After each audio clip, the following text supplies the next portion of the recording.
Hey Nookbookers, thanks for tuning in. So, first of all, while I've got your attention, please subscribe, like, and comment below. It'll be much appreciated. There are free ways for you to support me and my podcast. So, thank you in advance. Now, today's video is all about book series to start reading for beginners. So, I'm moving from beginners as from like YA fantasy, and then beginners into sort of, let's say, shorter series, like smaller reads, not like huge novels that like accompany. So I was like, a nice taste test to get you into the feel of fantasy fiction in particular. So I would be the worst booktuber or book recommender, whatever you want to call me, if I didn't at least mention. I know it is like done to death at this point. They're relatively old as far as the release, and the movies have come out, so everyone has like this idea of what's what. But as I'm sure, if you've seen the movies and you have anyone you know who's read the books, the people who have read the books have probably raged at you at how much better the books are. So if you are looking to dip your toe into the fantasy fiction world, I would definitely start with, you guessed it, Twilight. I know I just said about no thick novels, but I promise these are the thickest ones that I would be recommending to get started in the fantasy world with.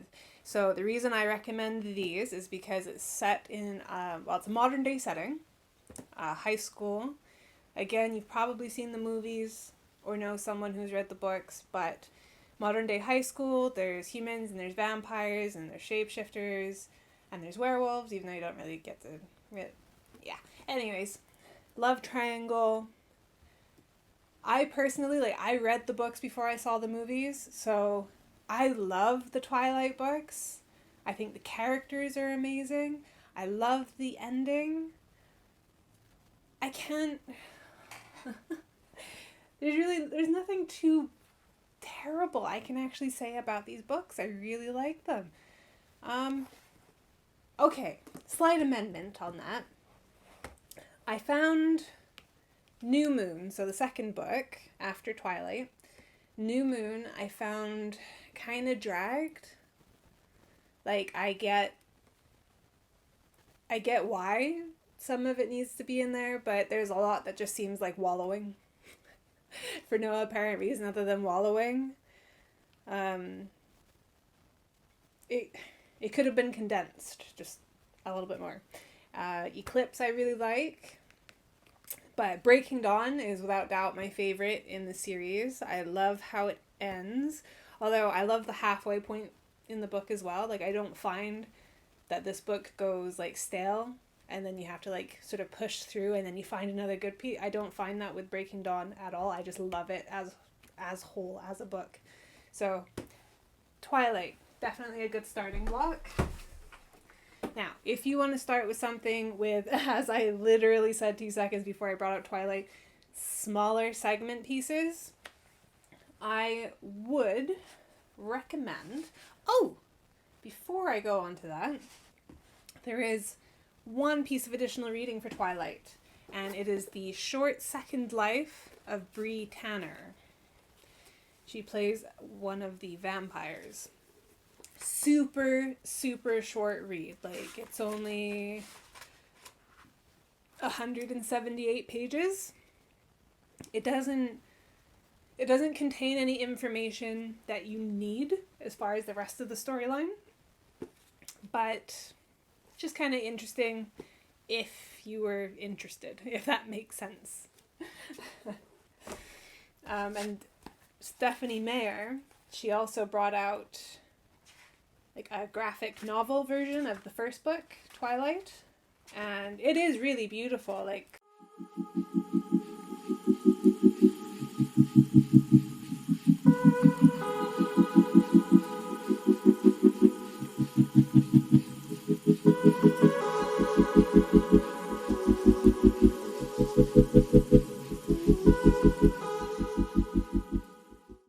graphic novels are your thing, then definitely give this a try. And it's a much more condensed version.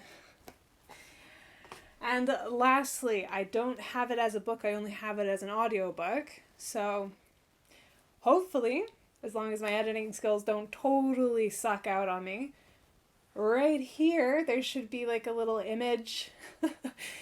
There was a 10-year anniversary book that Stephanie Meyer brought out. And it is the complete reverse of Twilight. So you have your main characters in Twilight, which is Bella Swan and Edward Cullen. So in this twist, Bella is now a he, Beau Swan, and Edward is an Edwina Cullen. Just about every single character from the original books, Twilight all the way through to Breaking Dawn, is flipped in gender, but it's only one book. I like to think that's just because, you know, us chicks, we're proficient, we get things done, we get it done quick. There's none of this faffing around, there's none of this drama, no, like, running about like a headless chicken, like, we just get it done.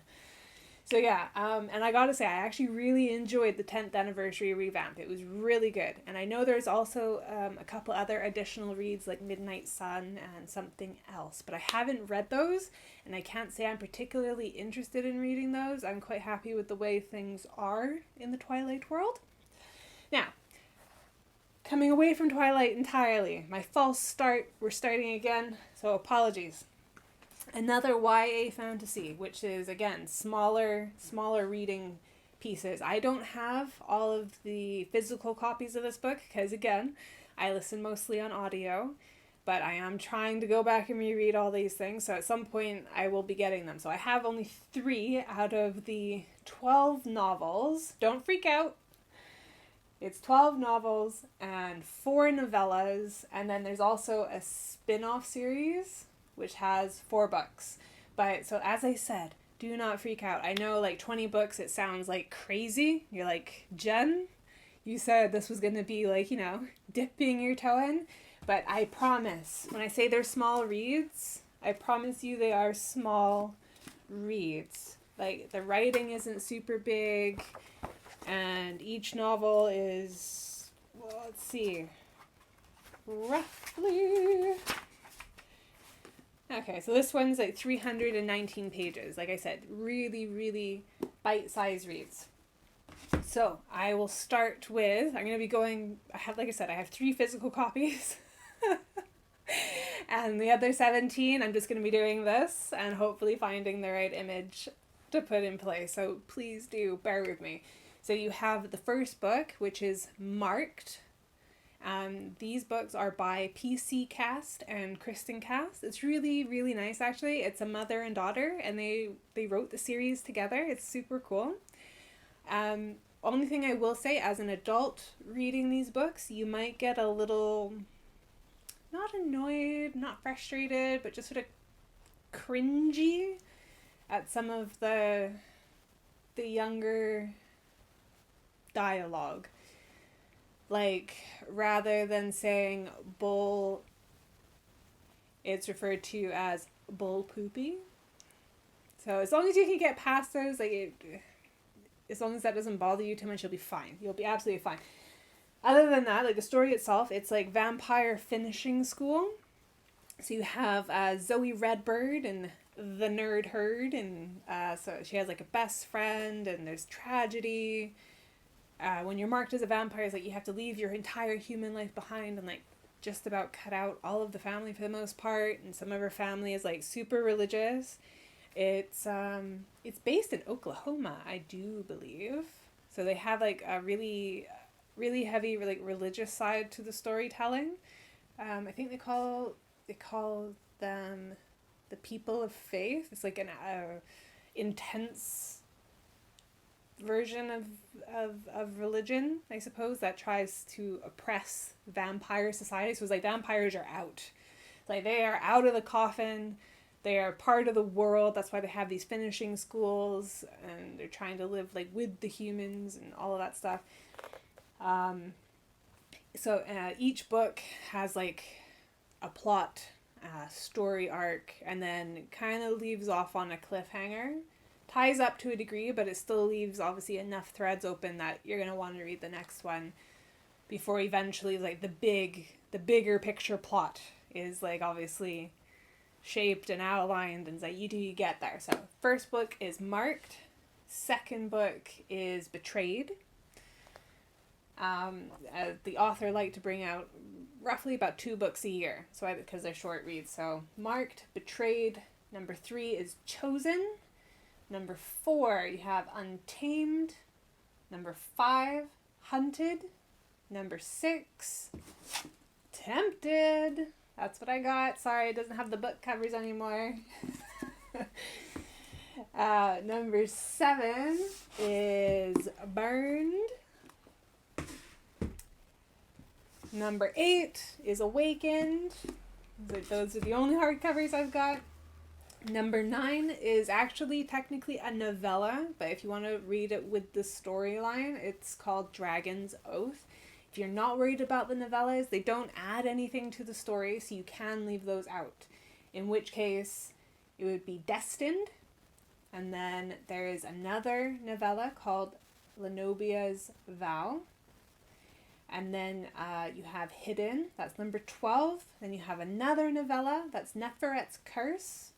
Number 14 is Revealed. 15 is a novella, and that's Kelowna's Fall. And 16 is like the big crescendo, and that is Redeemed. Now, overall, because I've listened to these so many times over the years. Granted, I haven't listened to them recently, as the last time I did, that whole bull poopy thing, and I don't know, it was a little bit too high school for me at this point. I think I'm not past it, because I can still dip in and out of it, but I go back to my favorite parts, which is really bad, I know, but what can you do? But no, overall, it's actually really, really interesting, because PC Cast, she essentially built a religion within this series. The vampires, they worship the goddess Nyx. Now, I know, I have to tell you all about Nyx. She's obviously inspired from Greek mythology. She was the goddess of night. And she represents exactly the same thing in the book, goddess of night. As vampires, this makes sense. So you have like the other world where Nyx resides, and pretty much, well, every vampire follows that religion, worships Nyx. And it's a very sort of peaceful thing, and there's superpowers, well, not superpowers, they're gifts from Nyx that some of the characters get, whether it's like over the elements or over weaponry, like if you're like particularly good with knives or bows and arrows and that kind of thing. So there's lots of little fun aspects to it. There is like almost a relentless love triangle, which is interesting, because at some point an aspect of said triangle dies, but yet the triangle remains. Oh, mind blown, right? But the first time I read through all of these books, like I was waiting book by book, because they weren't all out when I started reading them, and there were definitely moments where I was like, oh my gosh, oh my goddess, oh my gods, holy crap, like just mind blown. And I cried, I have despaired, I have raged, I have laughed, I have everything throughout this series. And then a few years ago, I discovered that a very clever PC Cast, she created the spin-off series called the Other World series, and it's based on the idea of like a parallel universe, and I actually kind of like them. I gotta admit, I was very, very reticent about trying these ones, so I thought, like, what else could they possibly milk from the House of Night? They've covered like all of it at this point.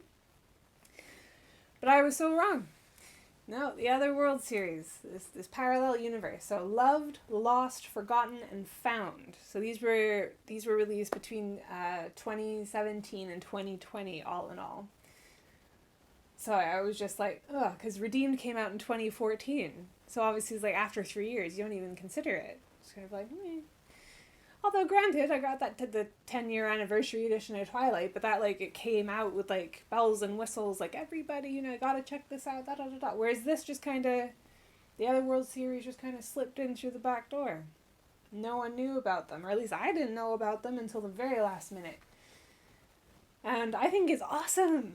Like there's like, you have like the main villainess and like how, oh, I can't even describe it without totally giving it away. But I will give you this one spoiler as far as the whole parallel universe, but Zoe Redbird dies. Oh my gosh, oh my goddess.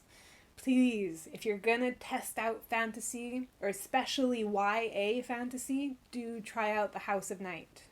Please. So, moving swiftly on, moving away from YA. Now, I promise, that's it for YA for this video. Now, if you want to get into something, if you're obviously older, over 18, these next books are definitely for 18 plus. 18 plus. Heavy petting, lots of spice. Now, let's dive in. Okay, Laura Thalassa. Four Horsemen of the Apocalypse. 4 books, bite-sized books. Book 1, Pestilence. Now, for anyone joining who doesn't or hasn't heard of the Four Horsemen of the Apocalypse, basically if the Four Horsemen show up on Earth, it is a sign of the end of days, because they bring the end of days. So Pestilence is kind of self-explanatory as far as what he brings. I really love this series. I find like each one is a story within itself, and then there's a bigger picture story going on because it's the end of the world. There's a lot of timeline jumps, so tabbing and making notes, depending on what format you're going to read this in, is definitely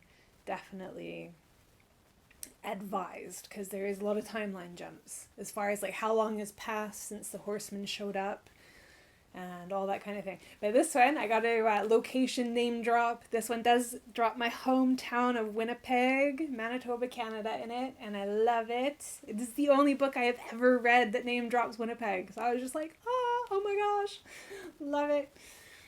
So yes, so Horseman 1, Pestilence. Lots of heavy petting and spice. And bad language, might I add. And murder. Book 2, War. A little bit of a longer read. Not much. I mean, this one's 483, but Pestilence is only 362. So each book will also take you to different parts of the world. So as I said, with Pestilence, this was like Canada and like the north part of the Americas.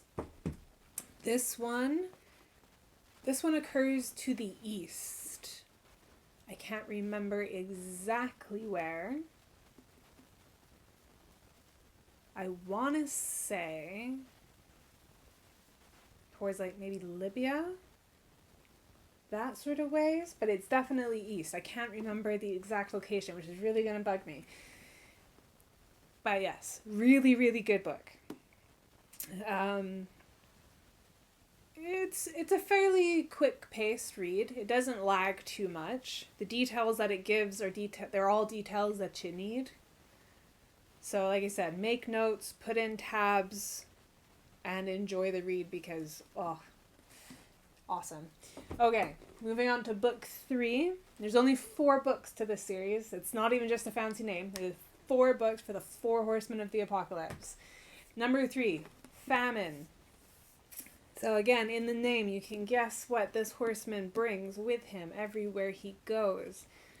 And the chick he meets up with in this, like, she's got some serious, like, attitude. I like her. She's very feisty. She's a prostitute.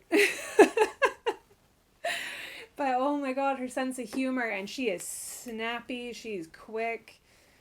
And Famine, he's just brutal. Just like his brothers. I mean, even more brutal than War, if that's possible. Because War, at least, has his moments. But Famine, wow. Intense. So another super good read. This one it's 458, so about the same size as War. And then the last one, Death. And once Death comes, so he has like these big like scale things, and once that happens, it's like world is gone. It is done for. It is bad, bad, bad if he gets the scales out. Like not good at all. Death, he gets brought up throughout the other books, like only ever sort of touched on, or these like moments when certain people would meet Death, I suppose, and interact with him. So when he comes about as a character himself, he does hold a very sort of intense presence, and the chick that he, well, I'm not going to call them companions because she tries to kill him. Although, I mean, granted, the girls in all of these books try to kill the horsemen. All of them. So if you like that sort of hate to romance bit, like, these are definitely the books for you. I will admit, though, the ending of this is like, I'm happy, like, how it ended. The ultimate ending. It's like, yeah, good.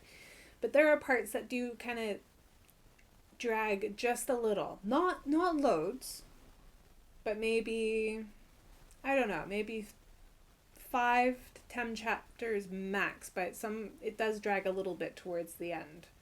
Like getting to the point, like after books 1, 2, and 3, is like you get the concept, you get the idea, you know what's happening, and then something specific sort of happens, and then it all just kind of, everything slows right down. But then it picks back up again and you're good. But like I said, the ending overall, really good. So the series, I would give a 4 stars. And there is a lot of spice. I want to flag that again, that there is a lot of spice. So please do tread carefully if you're not one for the smutty type reads, or you find it a bit too much. I mean, it's not like it's every other paragraph, but it does get heavier and heavier as the books go on. So please just bear that in mind. But ultimately, a really, really kick-ass, really good series. Just gonna slide past that. Really good series by Laura Thalassa. Four Horsemen of the Apocalypse. Please give it a try. Do it, do it, do it. Okay. And last but not least for this video, if you're going to touch in on some fantasy fiction, although this one I think is like fantasy fiction that also flirts with some historical fiction because it brings in like a lot from Greek mythology. And there's not necessarily inaccuracies, but there's like different interpretation of certain things and maybe some embellishments here and there. And it's definitely taken into some new direction. Not all, but some of it's new direction. But it's what makes it so much fun. And especially if you're an enthusiast like I am, like this series sucked me in because of the Greek myth in it. Like, oh. And as you might have guessed, it is A Touch of Darkness by Scarlett St. Clair. And it is the Hades and Persephone series. So there's 4 books in total. There's only 3 out right now. Book 4 comes out in December. So I'm going to read these 3 at the beginning of December, ready for the release, because I'm really, really excited.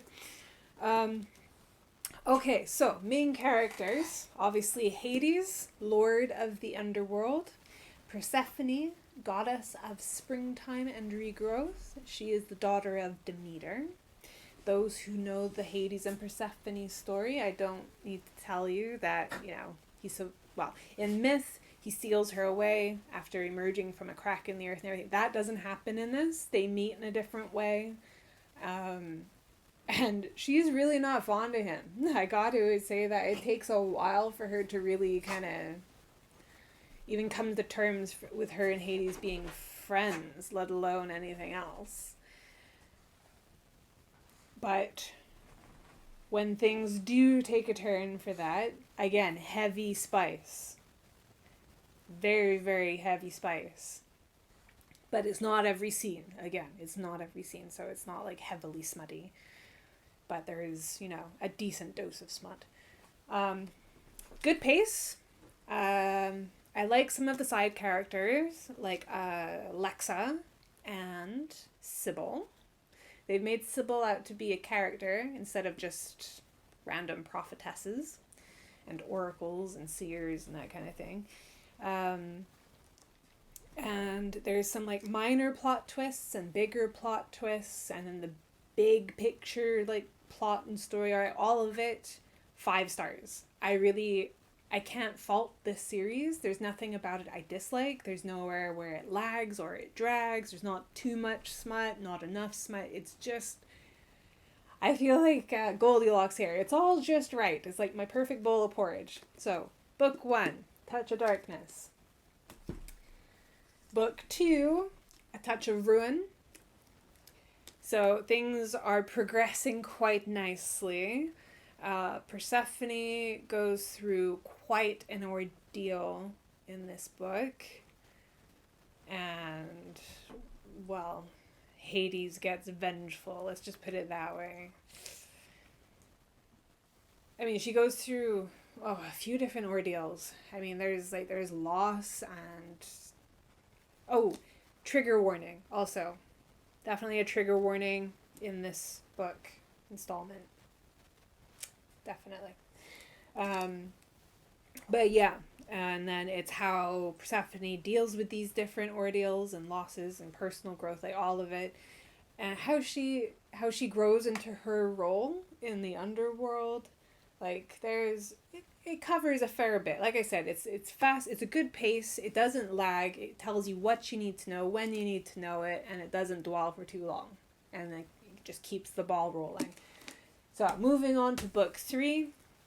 This is when you really get a taste of the other gods that get involved outside of just Hades and Persephone, and my personal favorite, Hermes. Oh, he has the best personality in these books. He refers to Persephone as Sephi. He's very flamboyant and colorful and such a fantastic character. I had so much fun reading these books, and I had so much fun becoming best friends with Hermes, to then be heartbroken that I don't have a real life Hermes that is that like, it's just amazing. And it ends on one hell of a cliffhanger. It also brings in other people's names that you would probably recognize, like Theseus. Throughout the other books, you also come across Adonis. There's Aphrodite. Like literally all the gods are touched on, especially in this one. And it, like I said, the cliffhanger that this ends on is mind blowing and world changing, to say the least. So please, if you are going to dabble in fantasy fiction, please, please, please, as long as you're over 18, start with these books. Please. Out of all of the series I just showed you, that one, Hades and Persephone, would be my go-to, just my go-to referral for anyone who is trying to get in to fantasy fiction. Unless you're under 18, in which case I would totally push you towards like House of Night, Twilight, and then move from there and see like how much fantasy you want, or if fantasy's maybe not quite your thing and you want to go down a different fiction route like historical fiction, or you want to go like crime or horror. Like there's like so many different genres to get into a book series, but these ones are definitely, they're where I started my journey. So it's definitely what I would recommend for you guys. Okay, I have rambled on long enough for this video. If you're still with me, thank you guys. You're awesome. So please smash the subscribe, like, and comment. Help me out. I love you guys, my Nook Bookers, and I will see you next time. Mwah!